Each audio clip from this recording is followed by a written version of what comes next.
If I sound like I just woke up, it's because I totally have, so we're just gonna have some chill vibes for the start of this. Like, we're just gonna vibe, we're gonna chill. Pinger was asking about the build showcased in the starting screen.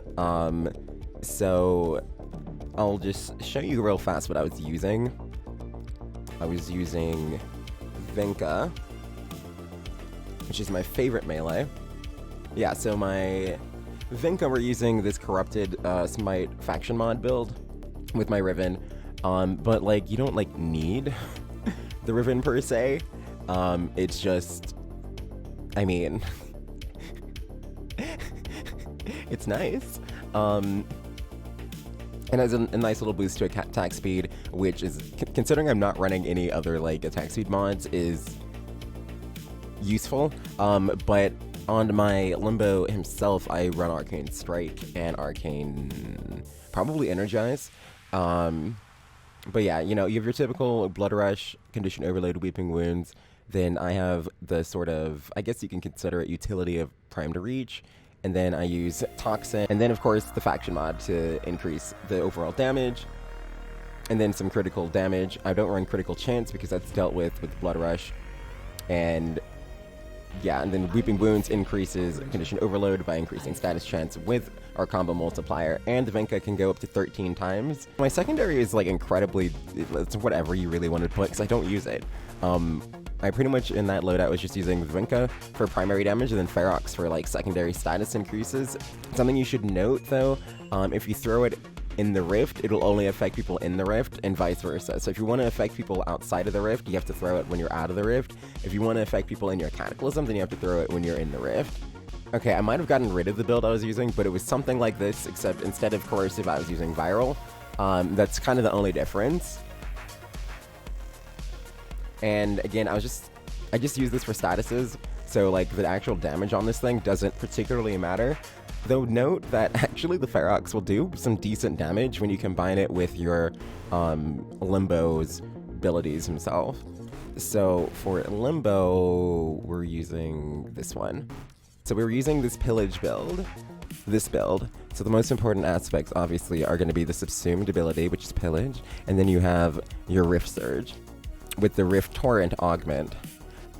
So what does this imply? So this is really safe for Limbo because you can use this in the Rift and then replenish anything. So it'll affect enemies outside of the Rift, which is not the case for every single Helminth ability. There are some that are really weird, and I'm not sure, and I mean, it should be a glitch because Warframe abilities are supposed to affect within and without the Rift, but there are some that do not interact that way. But yeah, Pillage, again, has a certain amount of defensive drain, and the more important part in this case is that it also cleanses statuses and replenishes your shields. And this is a very, very specific build that I was using on Steel Path. It's a fairly minimal range, so I'm using a very small bubble. And I have, if you're wondering why I have so much strength, it's because of, I'll get to it in a second.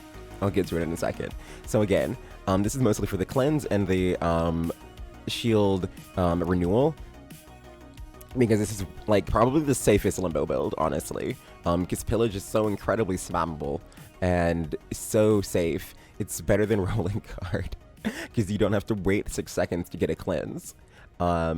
So if you get yourself procced, you can immediately hit your Pillage and then you'll be cleansed, and it's great. And then Rift Surge, we have Torrent Augment, and this is where Limbo's scaling damage is going to come from, because the Rift's Torrent Augment starts at 30% more extra damage for every enemy affected while in the Rift. But this scales with your ability strength, which is why I have so much ability strength. So instead of having 30% per enemy, I actually get 84% per enemy.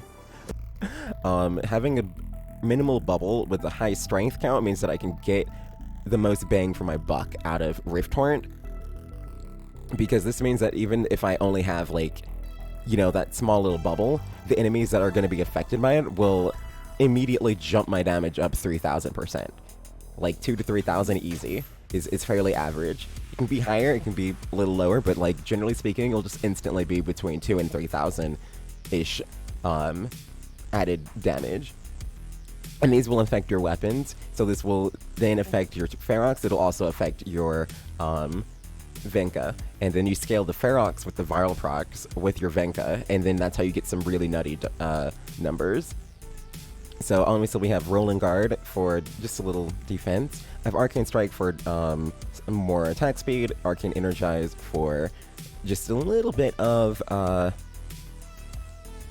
energy renewal, but it's not, like, this is not really necessary. You could switch this out if you wanted to, because really and truly, between Limbo's passive and just, like, clumping things up, you're probably gonna be fine.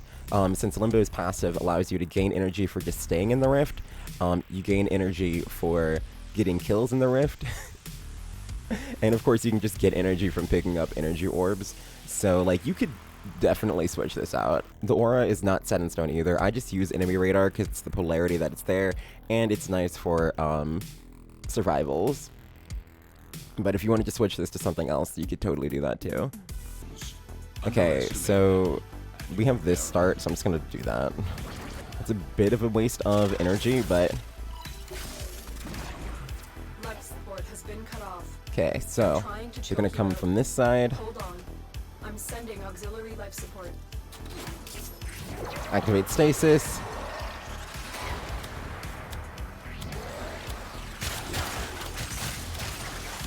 Now, of course, we have to get our combo multiplier up.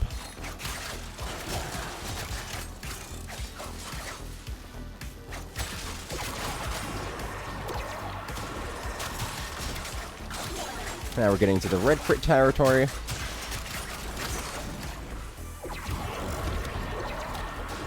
Activate our Pillage. Now I'm going to move the bubble real fast. Reactivate Ferox. Oh, that went kind of wrong.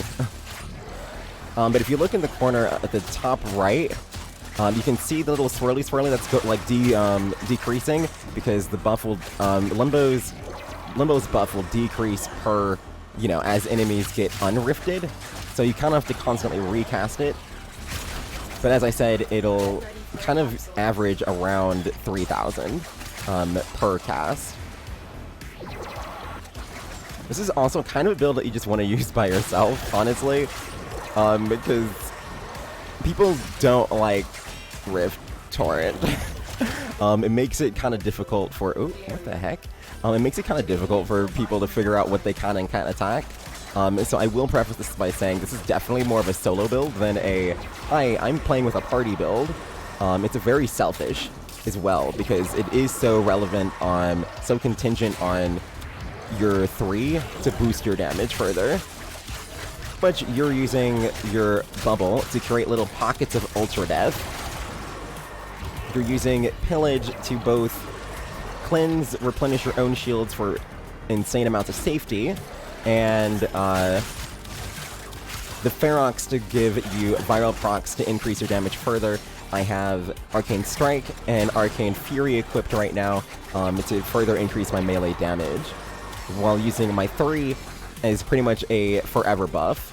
Oh, okay, so we're about to have one of our friendos show up, and this is probably one of the best ways to test our output. Go ahead, spawn. Come on, walk on in. There you are. And friend. Okay, so if he actually stayed in my bubble, that would have been a great way for y'all to see just how much damage this thing can do, because frankly, he usually gets one shot, like, if he's in my bubble. Because the thing about this build as well is that it will only affect people that, it will only increase your damage against enemies that are in the Rift, because you only get the buff when you're in the Rift. So if you're out of the Rift, then you just have, like, normal damage scalings. So I'm going to quickly do that, so that they get nice and clumped together. They get some status procking going. Then I activate my 3 again, and they're dead.